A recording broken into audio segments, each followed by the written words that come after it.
Welcome to the Performance Enhancing Podcast. It's like steroids for your brain. A podcast for people looking to live life at their peak potential. Chock full of real-world tools and knowledge that you can apply in your life today. By providing you with a lens into the lives, beliefs, practices, and actions of those who are already living extraordinary lives, the Performance Enhancing Podcast will help you shift your mindset or create that change in your daily rituals and habits so you can explode with success in the areas of life that are most important to you. So get ready for another dose of Performance Enhancing Podcast with SatoriPrime. Here's your host, Ilan Ferdman. Hello, everyone. Welcome back to another Performance Enhancing Podcast or Pep Talk with your host, Ilan Ferdman. I have a very awesome guest today who's going to give you a different spin on the world of marketing. His name is Frank Klesitz, and he runs a company called Viral Marketing. He's built a multiple seven-figure business with 60 employees in a span of, I believe it was about 4 or 5 years. And he's going to talk to you about how to build or how he built and scaled that business. One of the things that I really found very interesting is the reason he's scaled and he's avoided online marketing, which is very not traditional in today's world. So I think it's a very interesting conversation for you guys to hear. He does use a lot of video marketing, but he's going to talk to you about how he actually uses that to kind of cultivate leads, not to generate leads. So he uses a much more going to events, amazing strategy about working with thought leaders that you guys just have to hear. He's going to give you tips on how to create topics to create videos about. I know a lot of the people that we coach, the biggest question is, I just started, what do I speak about? What do I tell people? So he's going to give you some really good tips on how to do that. We're going to talk about, in general, just monetizing your database, how to do that really effectively. And we're going to end it on a very interesting note with what he does with influence and thought leaders in certain industries. So hope you enjoyed this interview. And as always, let me know what you thought at the end, either in the comment boxes or by emailing me at elon@satoriprime.com. Enjoy. All right, guys. So we're back, and I have Frank Klesitz here from Viral Marketing. And Frank, welcome to the show. Thank you. He's got a crazy setup behind him. I don't know if you guys can see that. They're about to do some trade show and they're doing some testing. Yep. It looks like you're in some Hubble telescope of marketing back there. Yeah, it's a giant trade show background. Very cool. So, Frank, why don't you just start by telling people about what you're passionate about, what you've been doing for the past few years, so they get a good sense of who you are, and then we'll get into the rest of it. Yeah, well, I've always enjoyed the marketing of a business. At a very early age, I found out that I was probably more of the marketer of what I do than the doer of what I do. You know, you have someone that maybe is a good plumber. You have someone that really enjoys the marketing of plumbing to get customers. I'm the guy that enjoys the marketing of plumbing, if you will. And what we found, and through the course of trying, radio, print, TV, outdoor, think of how many different ways there are to get business.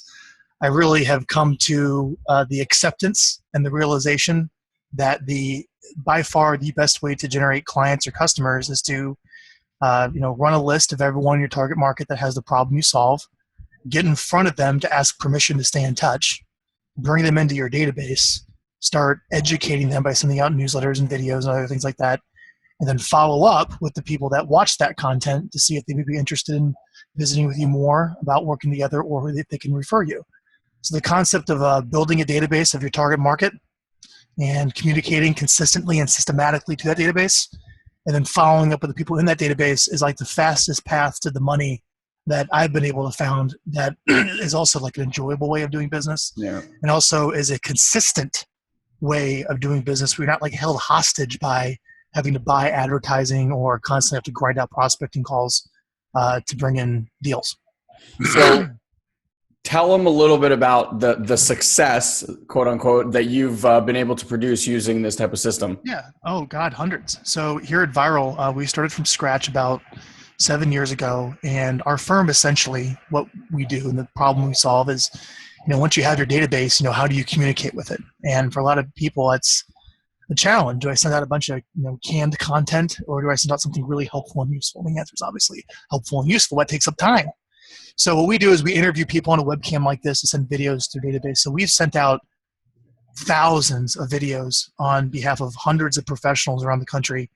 And what we're looking for from like a return on investment standpoint is like a 10-time return. Meaning if you spend $1, you want to get $10 back in top line revenue. The other way of looking at that is, let's say you're running a business, your marketing budget should be about 10% of whatever you're doing in revenue. So if you're doing $10,000 a month in business, you should have a $1,000 a month marketing budget. If you're doing $100,000 a month in business, good for you. That's a $10,000 a month marketing budget. That's another way to look at the problem. Yeah. So our goal, 10-time return. A lot of clients do that. Can get that return if they consistently go talk to and build a database or target market.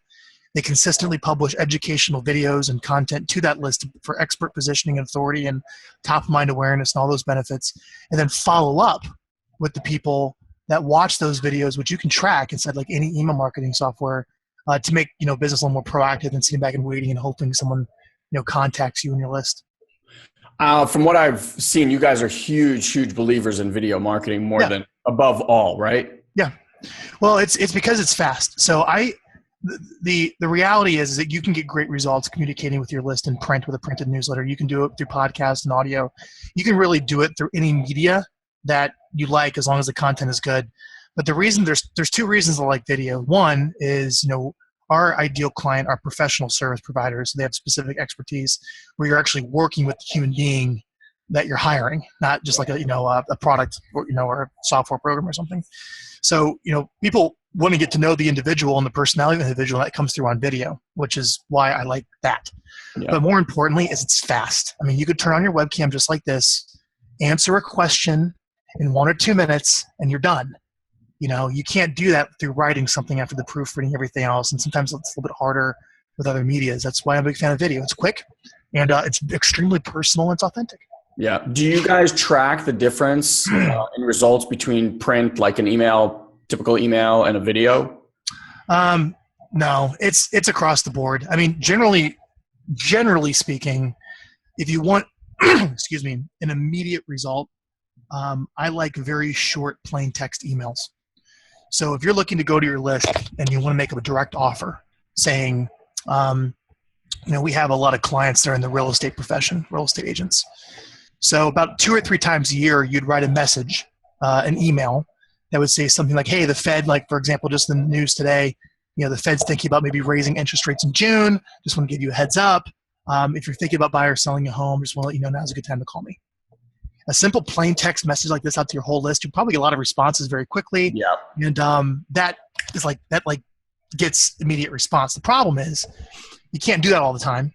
And those types of messages fall on a foundation of people knowing who you are and trusting you and liking you. And that's where your videos come in. Yeah. So your educational videos is more of a positioning tool as showing someone that you're helpful and educate them and being useful. And then on top of that, you can layer in some direct offers. So the two work together. So when it comes to response, like plain, simple, like text-based messages, but when it comes to the foundation to make those things work, so people actually know who you are, that's where your educational videos. And I recommend you send out about 2 educational videos a month, at least to your database. So just 2. Interesting. Okay. I was actually going to ask you. I would say probably on the 1st and the 15th. So for our clients, so for most people watching this, the idea of this amazing, like 100% opt-in subscriber list is kind of a unicorn, in my opinion, for most people. All right. So let's say you're a real estate professional, a chiropractor, an attorney, a financial planner. What you have is you have your Rolodex. You have all your contacts that you met that are probably friends on LinkedIn. Yeah. You have your Facebook friends. You have all the contacts in your cell phone. You have all these email addresses. So what you want to do is you want to reconnect with those people. So what you do is you just round up all those email addresses and you send them an email saying, hey, this is Frank. I see that you're a friend or a client of mine. We're connected on social media. The reason I'm emailing you is because I want to keep you updated on the changes that are happening in the financial planning world or what's happening in the markets when it comes to your retirement. And I want to send you a couple of helpful videos every month. I know you didn't really ask for them, but I really think they're going to be useful for you. If you don't want to receive them, go ahead and click here and unsubscribe. But otherwise, this first video I have is just basically the effect of what's happening in the markets when it comes to your retirement portfolios this month. And I'd like you to watch the video. Come check it out. So sending out like a message like that to your whole database is a good way to kind of initially reconnect with everybody.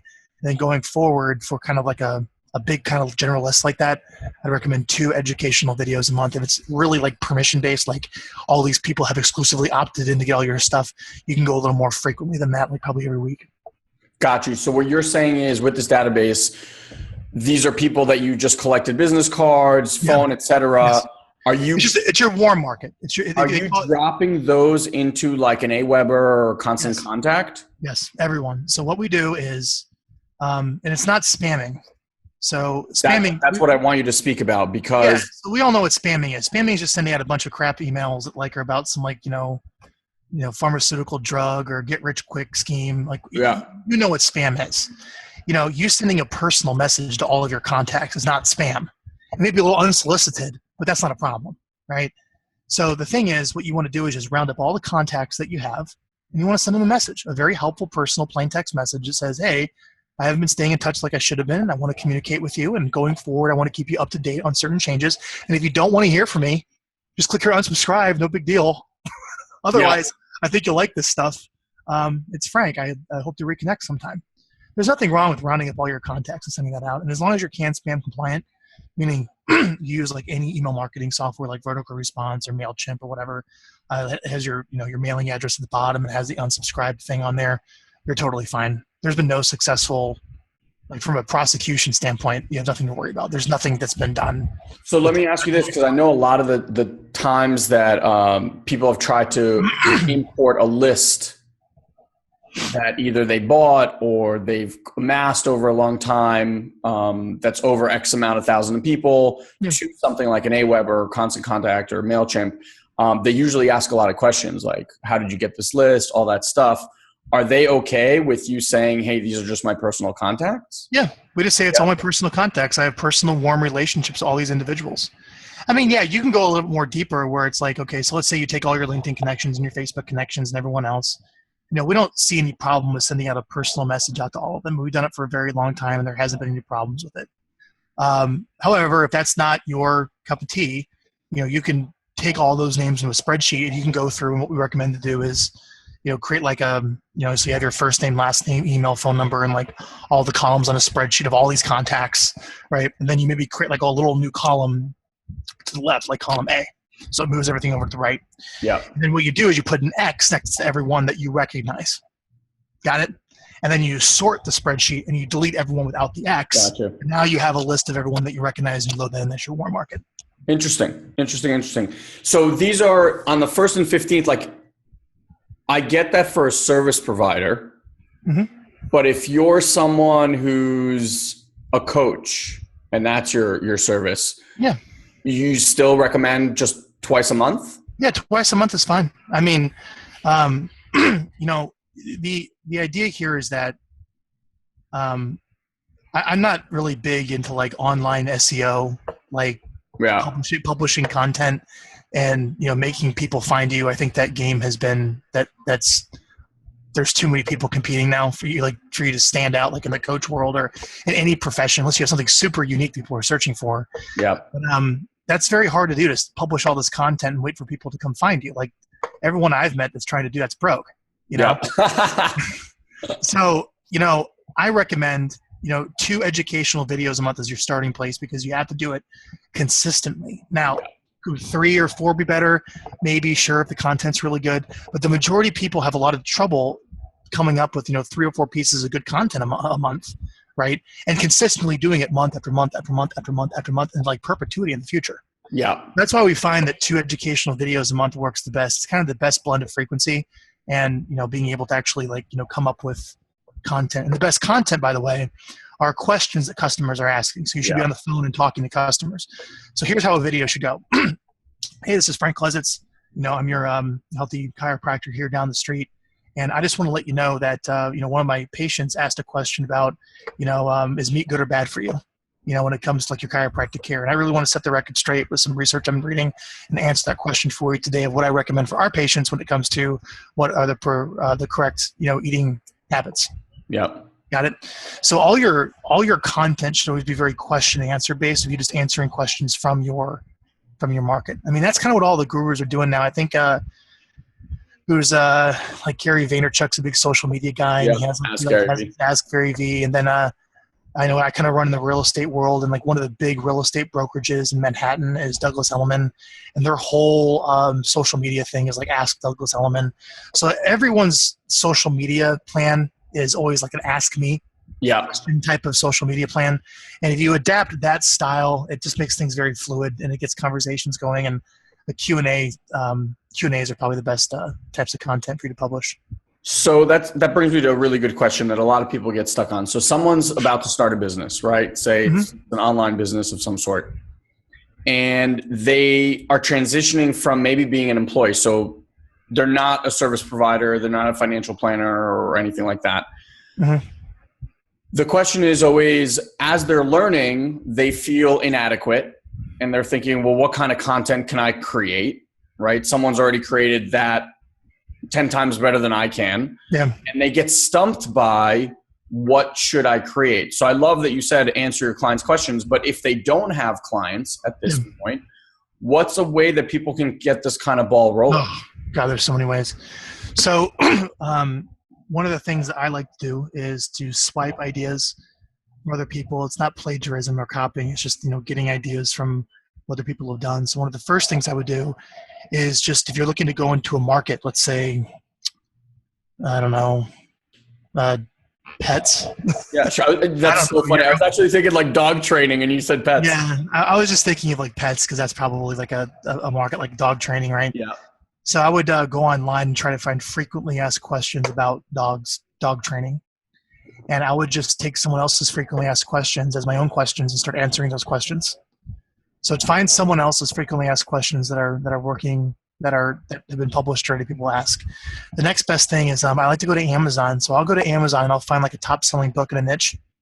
So I'll go to Amazon, find a top selling book in some type of niche. And usually they have a little look inside feature where they have a table of contents and there's your topics. So if someone's buying the book, that means there's a market and there's a demand for it. And those are probably some of the topics that work really well. The other thing I like to do is go to YouTube. I'll just type in dog training or whatever it is on YouTube. I'll look at some of the videos that are like, the fastest trending or like which ones have ranked the most. And those are the topics that the market wants. So if you start doing and you start thinking in terms like, what are people actually want? Like here's the way of thinking you have to think about this is, too many people start a business or start a blog just like, pontificating what they think the market wants. And they're usually wrong. So what you're better off doing is to really do a lot of research to figure out like what people actually really want to know and answering that. It comes with Q&A, what people are buying on Amazon, what videos are ranking on YouTube, what stuff shows up, try to make your content as close to that as possible. Yeah. Give them what they want, sell them what they need. All right. Let's pivot a little bit because you've scaled your business pretty big. Yeah. Yeah. We done pretty well. We have about 60 employees here at Viral Marketing. And so our office is in San Diego. I got about 5 people here in San Diego that work with me, and the rest of the office, my partner John runs that. And there's about 55 or so people back in Omaha, Nebraska, where I'm originally from. Gotcha. So to go from, because you probably started the similar way to other people, right? Kind of like affiliate marketing type of world, et cetera. How did you transition from that affiliate marketing world to building a 60-person business? Yeah. And specifically, I want to talk about 2 different arms of this. One, I'm sure there's some huge mindset shifts that you had to make. So I want to talk about that. And then the second thing is more from a just systems and processes, like what had to change. Because it's a monumental shift to go from making, multi-6 figures with 2-3 people to running a multi-7-figure business with 60 employees. Correct. So I think probably the first mindset shift was, and I guess this is kind of my controversial way of looking at it, but we don't generate any leads online. I'm not really big in like online lead generation. Online leads are like the worst leads. It's a bunch of random people that are tire kickers that just is a wide net catching a bunch of randomness. Okay. I'm not a really big fan of online lead gen. So what you see for our online stuff is all lead conversion. So everything that we do online, in my mind, is about converting an existing relationship to give them all the information that need to make a decision to come move closer to us. Okay. Where our lead generation comes from is from events and private referrals. So that's We're getting ready for an event. So here's kind of our plan of how we built our clientele. All right. So we would go into an industry and we'd find the coaching firms of the industry. So in every industry, there's a coaching firm of someone that says, hey, I'm a very accomplished chiropractor and I'm going to teach other chiropractors how to do what I did. So they usually have events and we'll buy a ticket and we'll go to the event and we'll just sit in the room. And then what we'll do is we'll write down the names of all the people that are on stage, of all the people that are interview on panelists. So we'll find out who all the influencers are in that space. And then at the event, we'll reach out to them and we'll say, hey, we're with a marketing firm here. We're just kind of learning the industry. And, you don't know us, we don't know you, but we just want to offer you our services complimentary because we want to be able to get some success stories so we can market back to the profession about how we can help, say, chiropractors. Wow. And because we're at the event, we take them to dinner, steak dinner and wine, and they say yes. So what we do is we get all the influencers of an industry, which are identified from the coaching companies as clients of our firm, right? Then we do the marketing work for them complimentary for a few months. They do get results. And now I have amazing success stories. So at that point, we'll go, maybe what we'll do is we'll go back to the event again, or they'll be at some other event, and we'll say, hey, we're going to do a dinner. Would you mind if I take everyone to dinner? Do you have some friends here, some people you think we should be working with us? And usually when you're up in the profession like that and you're very successful, you network with other top people in the profession. So they invite all their friends to dinner. We take all their friends out to dinner. They become clients. So we do a lot of private dinners, a lot of client dinners, and we do a lot of working events to find out who the influencers are by going on stage. And then from a internet marketing standpoint, we do a lot of webinars and Google Hangouts with those clients to market them back in the industry. So I would say everything that we do is very much influencer marketing. Very, very clever. Yep. So everything you see online is, we meet these people at events, or we get private referrals, or we do dinners, and they probably just first hear about us, and our credibility is leveraged from the referral or the person at the dinner that invited everyone. But what is this company and who do they do and why should I trust this social media marketing company versus the hundreds, if not millions of other people who are social media marketing experts? Why should I give them money and hire them? Well, that's why you go to our website and I try to put as much content on there as possible to, money flows to differences, not similarities. Yeah. So the more different I can make our content, what we do, the better. We'll convert that person into a consultation to possibly come work with us. I love what you said. And I just want to drive it home to the audience that it's something I preach also. When you start, a lot of people are so worried about getting clients. I'm like, go do the work for free. Yeah. First of all, it gives you practice. So you get comfortable. Second of all, like you just pointed to, when you're working with those top minds and you do good by them, they will naturally go out and share your goods with everybody else that they know. Yeah, for a lot of people, it's the influence of the individual is a lot more valuable than the money they can pay us. So we just say is there a way for me to share something on a screen here? Absolutely. Yeah, on the bottom there's a green button that says share screen. Is there? Okay, I want to show the audience here something. You know what time it is? Cliffhanger time. For those of you guys that are watching on YouTube, you'll have to wait till volume 2 to see what Frank actually shares. But I thought it was really, really brilliant. He said this one line right at the end. I don't know if you caught it. I want to say it again. The influence of the thought leader is way more valuable than the money they would have paid us. The whole model that he does is so unique and so interesting. I really wanted to share that with you guys because obviously I'm in the online marketing space and we generate a lot of our leads. A lot of you probably found us via the online methodologies. And at the same time, his method of going to events and doing all of these things actually makes a lot more sense. Now, obviously to go to the events and have a booth and things like that costs a lot more money. But I think in his business, what he's realized is that the customer acquisition is still much cheaper than if they were to go and try to get these customers online. So I hope you enjoyed this different perspective from Frank. And let me know in the comment boxes below, or you can always email me, elon@SatoriPrime.com, and let me know what you gleaned from this interview and what you're going to go implement in your business, or if there's a result that you've already gone out and produced. Would love to hear that as well. Hope you're having an amazing day, and we'll see you on part 2 with Frank Klesitz.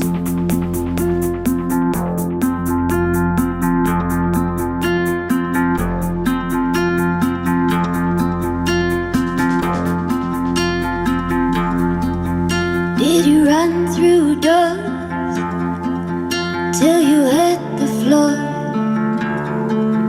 Did you read my eyes and my aching thoughts?